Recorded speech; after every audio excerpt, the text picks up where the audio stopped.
group which has helped young people forge theatrical careers for over 30 years is facing closure after the council, which helps pay for it, announced plans to axe its funding.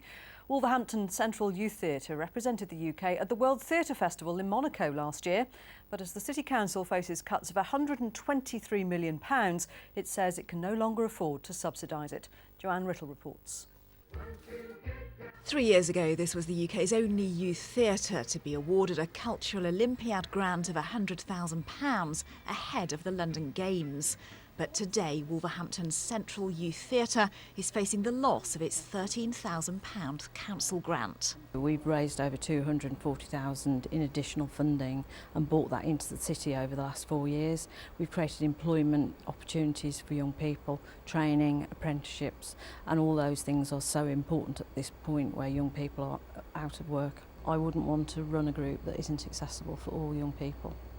That's been my life's work, and at the moment I'm watching it being smashed up. These former members have all gone on to work in the industry as writers and directors. We literally put Wolverhampton on the map across Europe. I mean, there are like boards about Wolverhampton up in Austria when we were at a theatre festival in Austria. I can 100% say that without the impact that Central Youth Theatre has had on my life, I can't even imagine what I'd be doing now. In the face of £123 million in council cuts, one councillor told us they had little choice.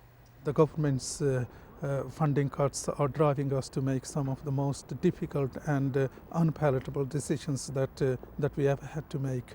This group in Birmingham is inventive when it comes to funding. Stage 2's been going for 25 years. It's never had local authority money. Charitable trusts give us grants, but then also if we're putting on a play and we need, one time we needed loads of toilet papers for a big riot scene at the end, so we were creative and thought, well, instead of buying those toilet papers, we can ask a company for them instead. Back in Wolverhampton, people urged councillors to rethink. That's the biggest investment you can make, really, into investing into the young people, which are the future society for Wolverhampton. At the end of the day, they're going to grow up and do something great. Of course I care about it.